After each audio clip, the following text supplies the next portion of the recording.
Vamos agora falar das competências comuns às coordenadorias dentro, né, do regime interno da EBSERH. Ok, já vocês estão vendo a minha tela, né? Bom, as coordenadorias, elas têm a função de orientar tecnicamente os hospitais universitários.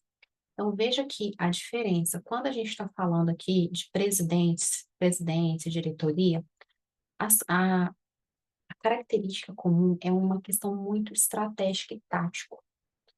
Gerir políticas, por exemplo, aqui nas diretorias, elaborar um planejamento, estruturar a rede, né, de certa certificação, editar essas normas. Já as assessorias vão só assessorar essa diretoria e aí vem as coordenadorias. Então, as diretorias elaboram as políticas e as coordenadorias coordenam a sua implantação. Então, as coordenadorias, elas agem a nível tático operacional. Elas vão orientar esses hospitais, avaliar tecnicamente o planejamento, a execução e a revisão desses planos do contrato, os objetivos do contrato, subsidiar, né, apoiar, dar fundamento para a diretoria na elaboração e no monitoramento do planejamento orçamentário. Ela pode também propor políticas. Mas veja que quem elabora é a diretoria, mas a coordenadoria pode propor e gerir as políticas, enquanto o tático ela vai gerir, né, a implementação dessas políticas relacionadas à sua área de atuação na diretoria. Então, assim, se eu sou uma coordenadoria subordinada à TI, a Diretoria de Tecnologia da Informação, obviamente, as políticas que eu vou gerir são políticas relacionadas à tecnologia da informação. E ela também pode propor normas relativas à sua área de atuação. Então, eu sou da área assistencial, então você é da gerência de atenção à saúde e eu proponho ações conforme a minha coordenadoria. Já o presidente, ele vai dirigir todos os processos relacionados à comunicação social, gestão de documentos, gestão dos colegiados estatutários. Lembra que a gente falou das câmaras técnicas, dos comitês, das comissões, dos escritórios? Ele que vai gerir todos esses colegiados estatutários, não só esses, mas os próprios outros comitês que existem, tá? E ele também faz a apuração de responsabilidades e faz esse relacionamento com a controladoria, com o controle interno e com o jurídico. Atenção que isso foi questão de prova no último concurso da EBSERH. No último concurso da EBSERH, perguntou qual daqueles órgãos eram ligados diretamente à presidência. E aqui fica um insight para vocês. Vocês vão pensar assim, tudo. Tudo relacionado à comunicação vai estar direto à previdência. Você pensa assim, nossa, comunicação, ela é tudo na vida da empresa, porque se uma comunicação mal feita vai manchar a honra da empresa e, consequentemente, vai tudo dar ruim. Então, a comunicação é ligada à presidência, à gestão documental, os órgãos que eu falei, e qualquer problema referente a jurídico. Por isso, eles têm uma consultoria jurídica própria, chama Conjur. E eles também têm uma corregedoria, que é a COGER, que também é ligado direto à presidência. Por que que tem uma corregedoria própria? Para que ele consiga cumprir o seu papel de controle interno, verificar as conformidades e o controle interno, e fazer o seu papel de gestão de riscos. A presidência, gente, possui assessoria própria. Possui assessoria técnica, parlamentar e geral. O que que isso quer dizer? Assessoria técnica está com um problema referente especificamente na contabilidade. Então, tem essa assessoria técnica para apoiar nele nisso. Assessoria, por exemplo, em relação à parte técnica operacional para tomada de decisões. Assessoria parlamentar. Eu preciso lá conversar com os parlamentares, ir lá na Câmara, no Senado. Preciso conversar, mostrar alguma coisa da EBSERH, pedir. Então, tem uma assessoria parlamentar e a assessoria geral, ela vai funcionar na base daquele secretariado que eu expliquei para vocês. Então, o secretariado, essa assessoria geral vai, por exemplo, marcar passagens, cuidar da agenda, gerir os documentos, tá? Fazer tudo isso da diretoria. O vice-presidente, ele é muito mais operacional. Isso quer dizer que O presidente, ele vai ficar nessa questão muito política, de gerenciar toda a parte estratégica e gerenciar as relações políticas com o parlamento. O vice-presidente, ele fica muito o quê? No tático operacional. Então, é o vice-presidente que vai ter o contato mais direto com os hospitais universitários. Então, é óbvio que, enquanto vice-presidente, ele vai assistir, ajudar o presidente na supervisão, coordenação e monitoramento das atividades das diretorias da EBSERH. Ele vai substituir o presidente quando precisar, mas é ele, presta atenção nisso, quem delibera sobre pleitos, né, solicitações de alteração de ofertas de serviços assistenciais nos hospitais universitários é o vice-presidente. E ele também que faz essa interface, articulando e coordenando a atuação dos diretores para que realmente a EBSERH alcance seu propósito. É ele que vai verificar o contrato para assinatura, tá? E ele que vai dar as coordenadas para as diretorias executarem suas ações. Também, assim como o presidente, ele possui uma chefia de gabinete, uma assessoria própria, justamente mais voltado para essa parte que eu falei de secretariado. Só que ele vai fazer essa parte de secretariado, obviamente, focado nas coisas de vice-presidência. Essas são as diretorias, só para fim assim, de conhecimento de vocês, para saberem que tipo de chefias existem, que tipo de diretorias existem. Então, existe a diretoria no orçamento e finanças, que é bem voltado para essa parte financeira mesmo, contábil. A diretoria de gestão de pessoas, que é para a parte de RH. A diretoria de atenção à saúde, que é totalmente da parte assistencial, técnica. Ensino, pesquisa e inovação, como o nome diz, né? Então, para a parte, por exemplo, das partes de residência, de controle de questão de estágio, tudo fica aqui, pesquisa. A diretoria de administração e infraestrutura e tecnologia da informação. Essas são as diretorias que existem dentro da EBSERH, que estão ali logo abaixo do vice-presidente. E aí, bem no final já, né, ele vai falar que o superintendente dos hospitais universitários, eles são indicações do reitor da universidade. Só que o reitor, ele precisa seguir os critérios de titulação acadêmica e comprovação de gestão pública que a EBSERH exige para o cargo. Então, o reitor pode indicar, só que existem critérios que o reitor precisa seguir. E as gerências, que elas são o cargo abaixo do superintendente do hospital, que a gente não está falando da EBSERH sede, a gente está falando da EBSERH local, né, da filial do hospital. As gerências, elas são ocupadas por pessoas selecionadas por uma comissão. Lembra quando a gente falou lá do estatuto social, do regimento interno? Eles têm, eles têm ali, dentro dos órgãos estatutários, tem uma comissão de avaliação de carreiras.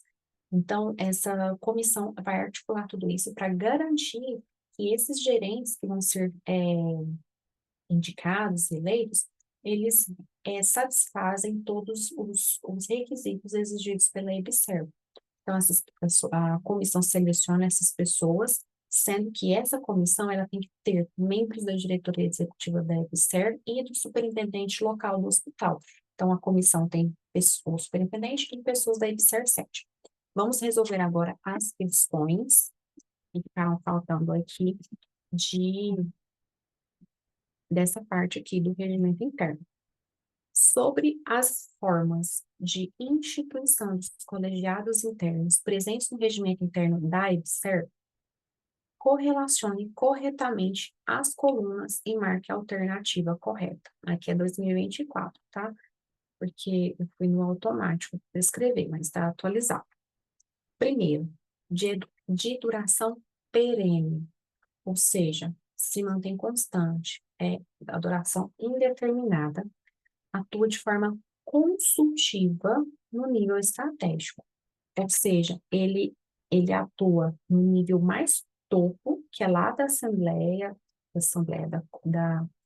do Conselho de Administração, diretoria executiva, ele atua ali de forma consultiva, formulando e avaliando políticas e diretrizes de natureza corporativa, planejando e coordenando ações transversais à organização com ampla abrangência, propondo soluções integradas para problemas complexos. Veja bem, falou de nível estratégico, que é perene, e de formulação de políticas, coordenando ações transversais. Gente, lembre lá do organograma. Quem está lá no topo, dando a mão para a diretoria, são os comitês. É lotado de comitê. Tem comitê para tudo quanto é coisa. É comitê de ética, é comitê de auditoria, é comitê para controle interno. Tem muitos comitês. Então, eles sempre vão ser esse nível estratégico. Segundo, de duração perene, atua de forma consultiva no nível tático, composta por profissionais de referências na área de atuação, analisando detalhadamente temas específicos e de grande amplitude, como padronizações técnicas e definições de melhores práticas. Gente, falou de questão técnica, olha aí, a referência na atuação, isso é técnico, então já te remete à ideia de câmara técnica. Câmara técnica, então, é realmente juntar profissionais altamente habilitados para discutir tecnicamente uma situação, o que encaixa aqui nessa segunda como câmara técnica. De duração perene ou temporária, atua de forma consultiva ou executiva a nível tático operacional, analisando detalhadamente temas específicos e de grande amplitude, procurando aprofundar discussões técnicas ou administrativas. Essas são as características da comissão. E o último, de duração perene, atua de forma consultiva ou executiva no nível tático e operacional, analisando detalhadamente temas específicos e de grande amplitude, com o objetivo de disseminar, zelar, propor e apoiar padrões e práticas de gestão estabelecidas na rede EBSERV. Então, fica a alternativa A. 3, 1, 2, 4. 40. Marque a alternativa que não corresponde às competências comuns à presidência, vice-presidência, diretorias, coordenadorias, supervisão e serviço. Então, ele quer uma competência que não é comum a todos os serviços. Acompanhar e apoiar a evolução dos projetos relacionados ao planejamento estratégico organizacional executados sob sua responsabilidade. Gente, todos eles fazem isso, tá? Todos têm que fazer acompanhamento e apoio de todos os projetos. Tem que pensar o que é comum, é que todo mundo tem que fazer. B. Coordenar a integração e articulação entre os processos sob sua responsabilidade e deixe com as demais áreas de administração central e dos HUFs da rede Observe. Verdadeiro, todos eles têm que participar dessa integração. Cumprir e fazer cumprir os instrumentos normativos e decisórios de conteúdo técnico e administrativo necessários para o desenvolvimento dos processos sob sua responsabilidade. Verdadeiro. Estabelecer diretrizes, bem como procedimentos internos, fluxos de trabalho dentro da sua esfera de competência e em conformidade com os normativos da rede Observe. Verdadeiro.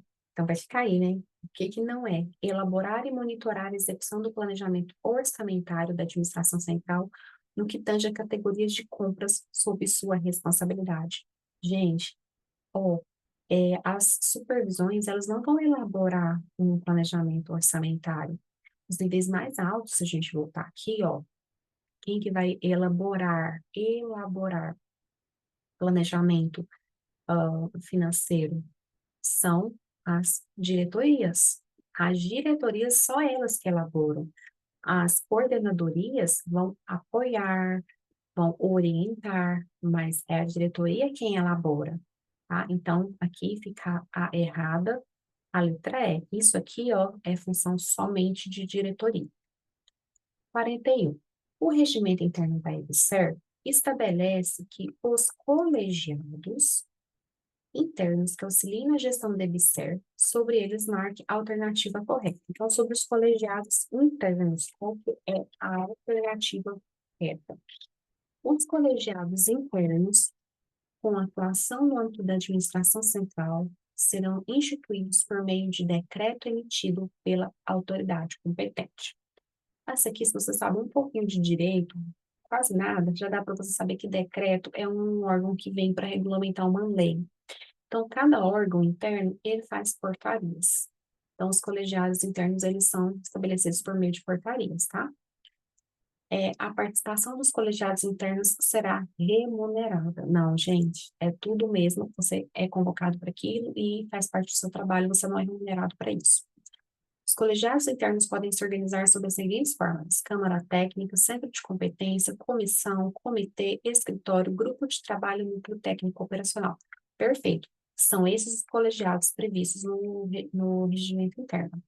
Não poderão ser instituídos outros colegiados internos além dos previstos, pois ocorrerá sobreposição e conflito de competências. Errado. Pode sim. Só que você pode fazer um colegiado, propor um colegiado, desde que não exista outro colegiado igual, tá? Mas pode sim propor, instituir novos colegiados. O decreto que institui os colegiados deverá ser precedido por portaria, não. Ele já é uma própria portaria, não é um decreto. Então, aqui fica a alternativa C. Pessoal, muito obrigado. Eu finalizei aqui a aula, compromisso com vocês. O resumo eficiente vai ser postado junto com a aula, tá bom? Qualquer dúvida, vocês podem nos procurar, que nós te atenderemos com o maior prazer, tá? Um beijo, pessoal.